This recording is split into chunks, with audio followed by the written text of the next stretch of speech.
waxaa xalay magaalada muqdisho lagu dilay gudoomiyihii degmada hodan ee gobolka banaadir cabdixakiin ciise dhegajoon kadib markii shalay uu ka soo laabtay safar caafimaad uu kaga maqnaa dalka gudihiisa waxaana uu jiray wadanka turkiga.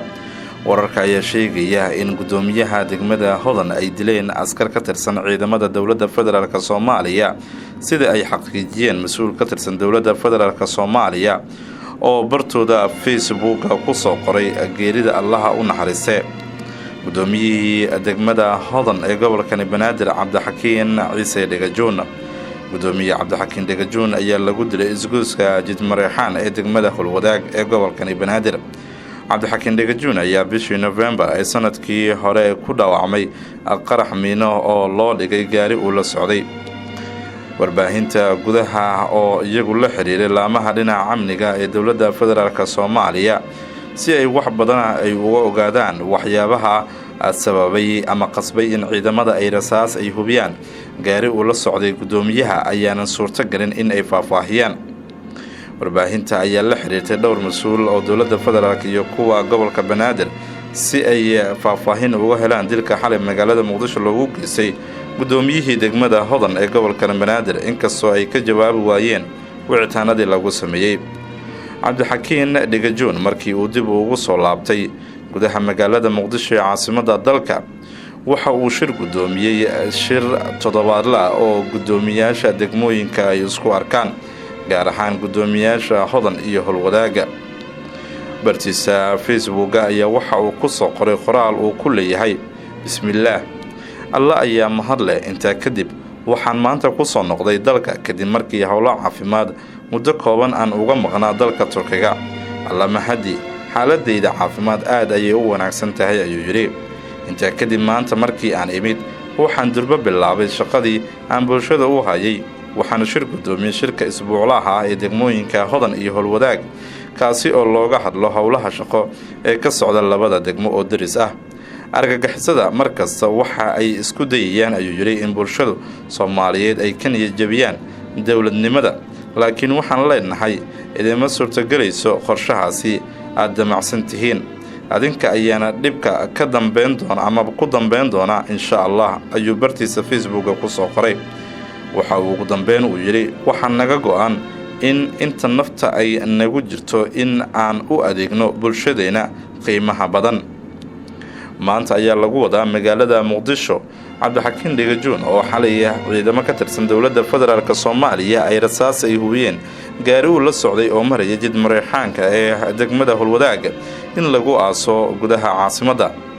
gudoomiyaha gobolka banaadir ahna duqa magaalada muqdisho mudane Cumar maxamed Cumar Filish iyo dhammaan madaxda sare ee maamulka gobolka banaadir ayaa soo saaray war saxaafadeed ay tacsi ay ku dirayaan iyo sidoo kale mid kale oo fariin loogu dirayo laabaha ammaanka federaalka Soomaaliya si cidii ka dambeysay gacanta loogu soo dhigo.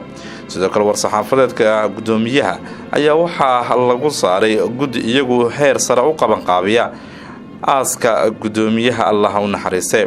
war saxaafadeedka ayaa u qornaa sida tan: gudoomiyaha gobolka banaadir ahna duqa magaalada muqdisho Cumar maxamed iyo dhammaan madaxda sare ee maamulka gobolka banaadir iyo dowladda hoose xamar waxa ay tacsi tiiraanleh u dirayaan qoyskii qaraabadii saaxiibadii iyo bulshada Soomaaliyeed ee uu ka baxay Allaha u naxariisto gudoomiyihii degmada hodan marxuum cabdixakiin cabdiraxmaan ciise dhegajoon. marxuumka ayaa habeenkii xalay abaarihii labadii iyo daqiiqada lagu dilay inta u dhaxaysa isgoyska Holwadaag iyo isgoyska jidka aadan cade kadib markii ay israsaaseen dhexmartay ciidan halkaasi ku sugnaa. waxaana dhacdadaasi ku dhaawacmay laba askari oo ilaaladiisii ka mid ahaa kuwaasi oo eeba looga barayo in uu caafimaad degdeg ah siiyo. gudoomiyaha gobolka banaadir ahna duqa muqdisho waxa uu faray dhammaan hay'adaha ammaanka ee gobolka banaadir in baaris rasmi ah lagu sameeyo dhacdadaasi si loo helo cadaalad la iskulana xisaabtamo mas'uuliyadda shaqaqada uu ku geeriyooday Allaha u naxariistay cabdixakiin cabdiraxmaan ciise dhegajoon gudoomiyihii degmada hodan. duqa muqdisho ahna duqa magaalada waa gudoomiyaha gobolka banaadir waxa uu si degdeg ah u magacaabay gudi isu duwa kana shaqeeya aaska iyo tacsida marxuumka. hadaba gudigan ayaa waxa ay kala yihiin gudoomiye ku-xigeenka koowaad ee maamulka gobolka banaadir ahna ku-xigeenka maamulka iyo maaliyadda mudane cabdiqaadir maxamed maxamuud canaboro. gudoomiyaha guddiga ayuu noqonayaa mukhtaar maxamed cali dhegacade, muuse cali aybakar, saalax xasan cumar, yaasiin cismaan jimcaale, saynab maxamuud xabsi, gudoomiyaha degmada warta nabadda iyo musab cali khayre. guddigan ayuu gudoomiyaha gobolka banaadir ahna duqa muqdisho faraya in sida ugu habboon loo maamuso tacsida iyo aaska allaha u naxariisto marxuum cabdi xakiin cabdiraxmaan ciise dhagajoon. innaa lilaah wa innaa ilayhi raajicuun.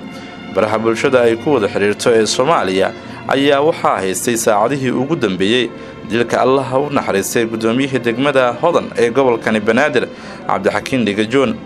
dadka iyagu baraha bulshada adeegsada ayaa si weyn waxa ay dowladda federaalka iyo maamulka gobolka Banaadir uga codsanayaan in gacanta lagu soo dhigo cid waliba oo ka dambeysay mas'uuliyadda dilka gudoomiyaha.